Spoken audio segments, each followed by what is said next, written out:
Last night, my wife of 7 years had a relaxing evening after dinner. While she watched her shows in the den, I switched between watching the Spurs game, football and soccer, while taking care of some tasks.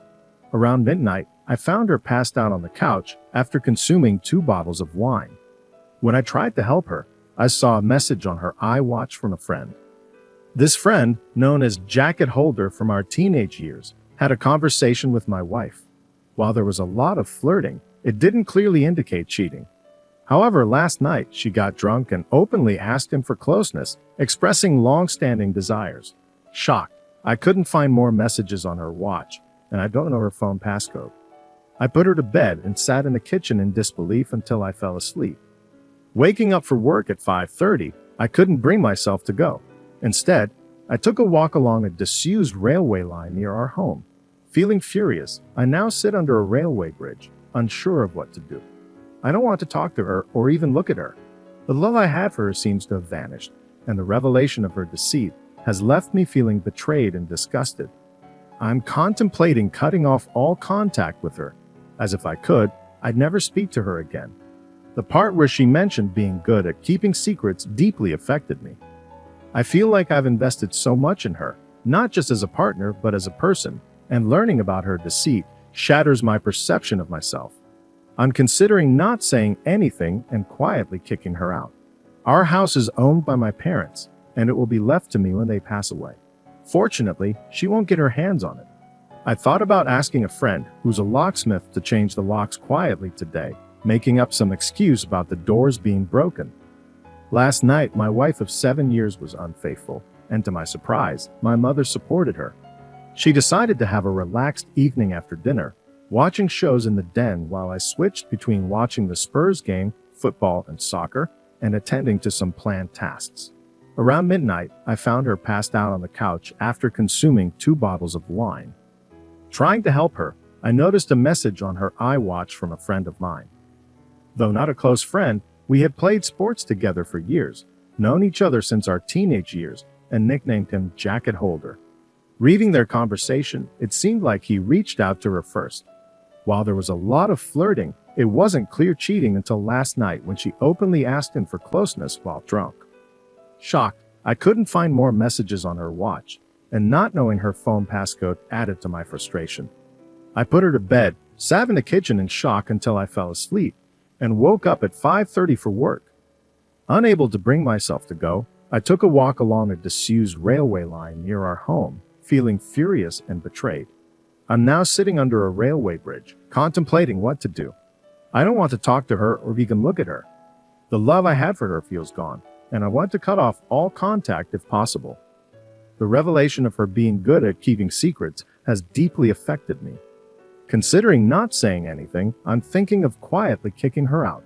Fortunately, our house is owned by my parents, and it will be left to me when they pass away.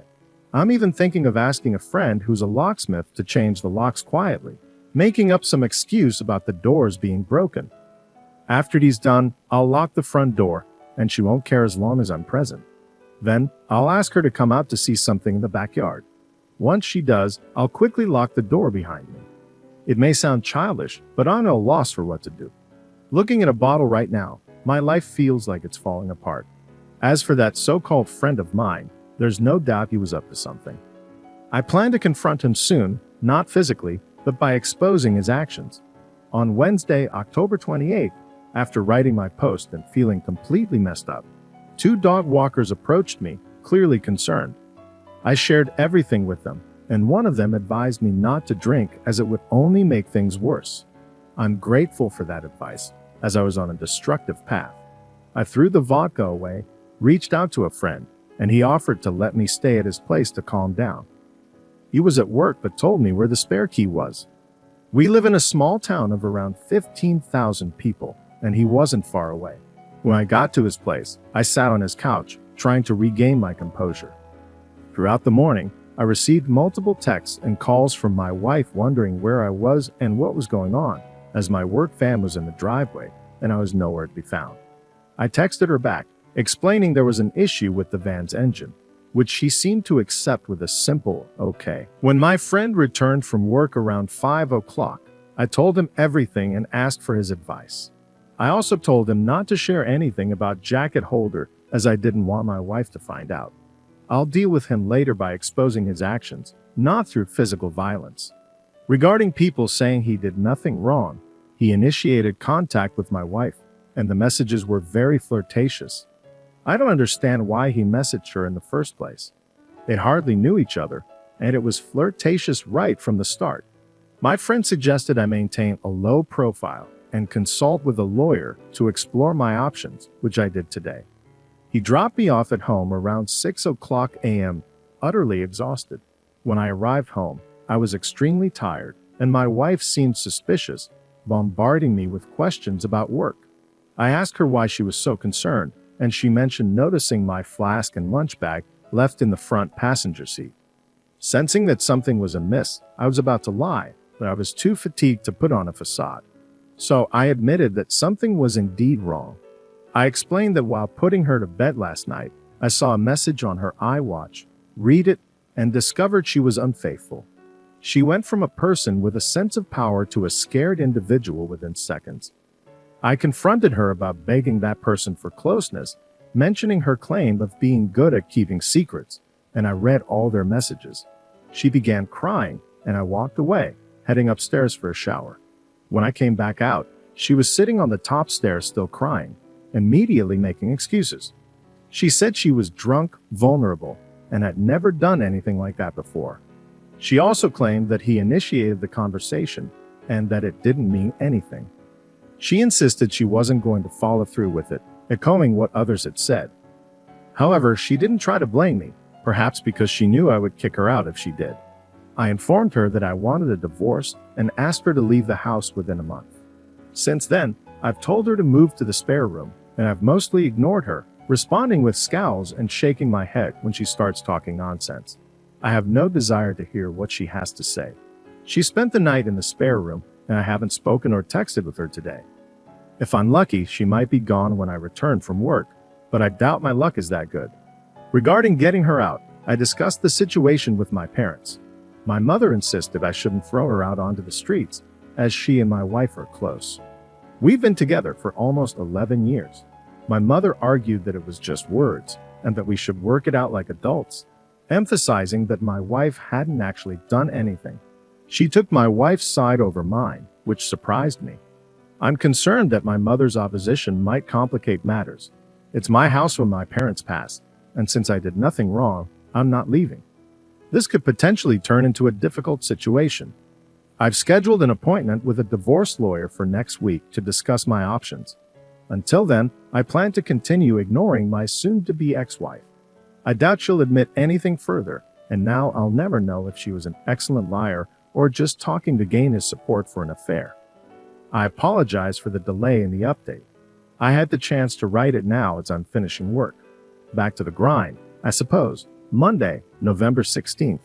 It has been 20 days since I discovered my wife's attempt to cheat on me with my friend, and the situation has become unbearable. I gave her a month to leave, and she has been sleeping in the spare room.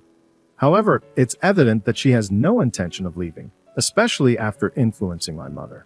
She doesn't have a place to go, but that's not my concern. I've consulted with my divorce lawyer multiple times and am in the process of preparing a divorce petition and serving her with divorce papers. I've also opened a separate bank account and taken half of the balance from our joint account. The atmosphere in the house has become tense. The living room has become a sort of neutral zone, as both of us spend most of our time in our respective rooms.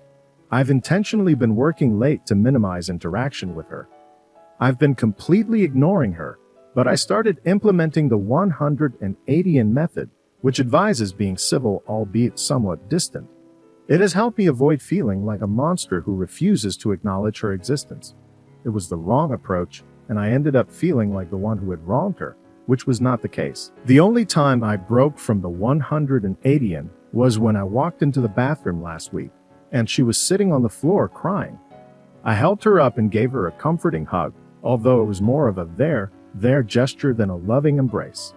The sad part is that I'm so suspicious of her now that I wouldn't put it past her to stage a performance. This toxic environment is affecting my thinking, and she keeps insisting she'll do anything to save the marriage and prove it was just a foolish mistake. I mentioned a lie detector test, although I don't intend to actually have one. I simply wanted to gauge her reaction. She initially agreed to it, but later came to me with her tablet, discussing the inaccuracies and the potential for false readings due to anxiety and nervousness. Given her anxiety disorder, I couldn't help but laugh. It wasn't a normal chuckle, it turned into a childish giggle. It seems she's willing to do anything to save the marriage except taking a lie detector test, which is intriguing. However, it doesn't matter anymore, as I mentioned in my previous post. All the love I had for her vanished when I read those hurtful things. I no longer see her as my true love or someone I can trust with my life. I see her as trash that needs to be removed before it stinks up the place. After I exposed Jacket Holder to our friend group a few weeks ago, he has been a topic of conversation. It's safe to say he's lost all his friends among us and has been completely isolated. I attempted to contact him a few times, but he refused to answer and eventually blocked my number. I have no sympathy for that little rat. I hope it was worth it. I've had numerous conversations with my mother about this situation, and during a heated argument, I asked her why she was taking my wife's side. I wanted to know if there was something she wasn't telling me. Was she expecting us to live as roommates, pretending nothing happened? It seemed absurd to me. My mother explained that she has always seen my wife as the daughter she never had but always wanted. My mother had an unborn daughter before I was born, which has haunted her. She attached herself to my wife since we got together, and they share a close bond. Since my wife doesn't have family or many friends with busy lives, my mother finds it unacceptable to throw her out, especially during a pandemic. My mother tried to reach a compromise, suggesting we revisit the situation in 3 or 4 months and encouraging us to try couples counseling before giving up. I'm unwilling to do that, as the thought of spending Christmas under the same roof as my wife makes me feel sick. She always wants to do it right, and it would be a complete disaster. My father, on the other hand, is a quiet and reserved man. My mother's opinion has always held more weight in our household. Some people have criticized me, calling me selfish and spoiled because the house isn't mine and I have no right to make demands. However, it has now come down to a choice between my wife and me for my parents. If it comes to that, I'm prepared to walk out the door and never return. I need to be able to look at myself in the mirror with self-respect, and someone needs to keep their word in this situation. If I do leave, a friend has offered me a place to stay for a few weeks until I get back on my feet. But if I do walk out that door, I'll cut ties with my parents. They may see it as me giving up on them without trying to fix things, but I see it as them choosing someone who broke my heart over me. The logistics of this once I'm gone are unclear, with my wife staying there and my mother and father taking care of her, while their own child goes off alone. Regarding the house, my parents allowed us to move in a year after our wedding. They presented it as a belated wedding gift, although that was just the talk at the time. Their plan was always to move out and have us move in. I've invested tens of thousands in it over the years, but that's beside the point. I have daydreams of leaving everything behind, starting fresh in a new place, but I have nowhere else to go. I've lived in this town my entire life, and it's all I know. Am I being too harsh? I'm ready to sever ties with my parents, but I feel torn. Why should I be the one to lose everything and everyone?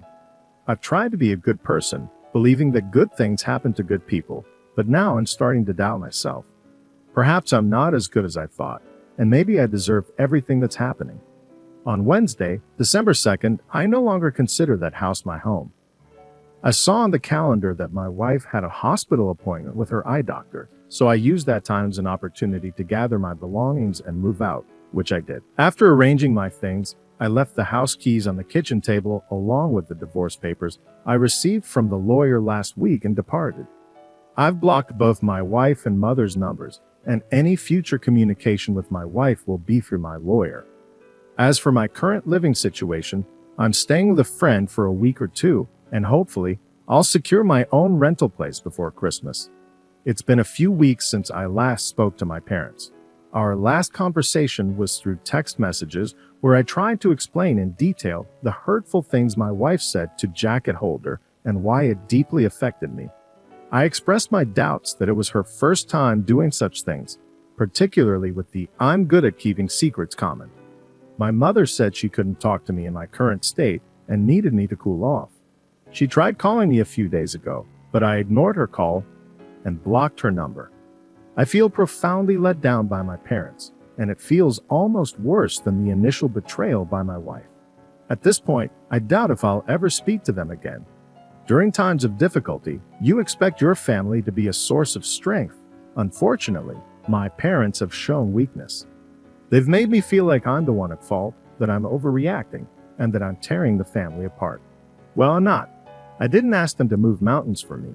I only wanted them to help me remove my cheating wife from the house. They made their choice. My father also had a chance to stand up for me, but didn't. You make your choices, and you live with them, I suppose. In response to comments from my previous posts, some people have accused me of giving up too easily, looking for a way out, and not truly loving my wife because I didn't try harder to salvage the marriage. However, that's not accurate. I love my wife more than anyone else on this planet, and her betrayal devastated me. We all have our boundaries, and when those boundaries are crossed, things change irreversibly. When I read those hurtful texts, something inside me changed. I fell out of love with her, like waking up from a spell in the movie. Anything attempted after that would just delay the inevitable. I'm curious about the dynamics of my parents' relationship with my wife now that I'm gone. Will they continue to support her, knowing it has strained their relationship with their son? As for me, I have aspirations to travel. My wife disliked flying, so most of our vacations were in southern England, places like Newquay, Cornwall, and Devon. It would be fantastic to travel abroad again. The last time I was overseas was at the age of 20 for a friend's trip to Greece 13 years ago. I'd love to explore some parts of America once this pandemic settles down. That's essentially my story. This will be my final post as I don't want to overstay my welcome, and I believe I've shared everything I needed to. If you want updates on my journey down the line, feel free to send me a direct message, and I'll do my best to keep you in the loop. Thanks for reading, and goodbye. Fast forward to Wednesday, May 26, 2021. It's been over 7 months since I first posted on Reddit. I thought I was done seeking advice as I had made my decisions and acted on them. However, a phone call this morning has pulled me back into the mess. I've relocated 15 miles away, changed my phone number, and continued with the process of divorcing my wife. She has ignored requests from my divorce lawyer to cooperate, causing delays. We're now in the process of seeking an official court order for her to be served. This morning, I received a call from my friend informing me that my dad wanted to reach out because my mother is unwell. He asked if it was okay to share my new number, and I agreed. My dad called to inform me that my mother is in the hospital in stable, but not great condition. This was a shock, since I haven't heard my dad's voice in a long time, and he sounded emotional. He explained that my mother really wants to see me, so he requested that I meet him at the hospital and visit her with him tonight. I agreed, and we arranged to meet outside the hospital. I decided to leave work early as I couldn't concentrate, and I'm now anxious, questioning if I've made the right choice. I fear I might get drawn back into the chaos I walked away from. I've never felt this nervous before, and the lack of control I have over the situation is causing my mind to wander in various directions. It feels like I'm entering a burning building blindfolded, not knowing where the exits are. Why does she want to talk to me now? Has she had a change of heart? Unless she's also had a personality transplant while in there, I find that unlikely. Will my wife be there? I have no interest in ever seeing her again. I'm still angry about what transpired with them, and the way they took my cheating wife's side over mine. I've been going back and forth in my head about going at all, but I will go. I was also thinking about seeing if she wanted to speak over the phone instead, but I'm not sure if she would do that or even if she's well enough. I feel like the bad guy here and that I might have caused this by walking away. How would you handle this? On Saturday, May 29th, I did end up going to the hospital on Wednesday night. After much deliberation, I was on the verge of backing out at the last minute as my courage wavered, but I needed closure and knew I'd regret it if I didn't go. When I arrived at the hospital's parking lot, I couldn't help but feel paranoid. half expecting my wife to jump out from behind a bush or something. I met my dad at the entrance, and it was quite awkward as he tried to hug me, but I declined. I made it clear that if my wife had any presence here, I would turn and leave. He assured me she wasn't around, and we proceeded to the ward where my mother was. When I saw my mother, I was shocked at her appearance. She seemed to have been through a lot. I've never seen her look so frail. She had a severe black eye along with bruises and discoloration on one side of her face. She had a bad fall, breaking 2 ribs, shattering her elbow, and hitting one side of her head on the ground. So, elbow, ribs, then her head in that order. As she saw me, her expression changed from being zombified to more animated. She told me how much she missed me and wasn't sure if she'd ever see me again. I reminded her that if she truly wanted to reach me, she could have. We had a conversation about what exactly had happened, how she was down for a few hours before my dad found her, and her determination to mend bridges with me. I brought up my wife and the ongoing divorce process, explaining that I had been pushing for it, but she seemed to be ignoring the letters. I asked if my wife was still in the house, and my mom admitted she was, which made me disgusted. She began to say that my wife is lost without me and is not doing well. It became clear to me that my dad asked if I would keep in touch with him when he walked me out, and I said I would, though I'm uncertain if it's the right decision. Time will tell. Once I returned home, my emotions were a roller coaster, shifting from sadness to anger. However, I'm relieved that went. I couldn't help but think about my wife and what she once meant to me. The pain remains when I reflect on the events of the past 7 months. It's hard to believe they're real. The speed at which everything fell apart was astonishing. Life moves quickly, especially when you're not paying attention, and I wasn't. It was pure luck that I discovered her attempted infidelity, just a cosmic coincidence. I never noticed the signs or connected the dots. I only saw something on her watch that shattered my life. Now, I'm aware that it wasn't the only instance. I feel it deep in my heart. I recognize her for what she is and feel only contempt, not love. It seems she stole the best years of my life. When I reminisce about the good times, they're tainted. They feel like someone else's life, not mine. My friend suggested I see a therapist to help process my emotions and experiences. It's something I'm considering as I feel a bit broken inside. The last 7 months have been the most challenging in my life, but I prefer this truth to ignorance. I'm saddened by how it all unfolded, but you can't choose how someone betrays you. I suppose the lesson is to learn from it. I remember hearing that loyalty is one of the most underrated character traits, and I now understand its significance. Perhaps it's undervalued because you rarely discover someone's true loyalty until they betray it. It's not something you encounter every day, but now more than ever, I appreciate its importance. On Tuesday, July 20th, I'm now in the final stages of divorcing my wife. She signed the divorce papers and sent them to my divorce lawyer, so only formalities remain.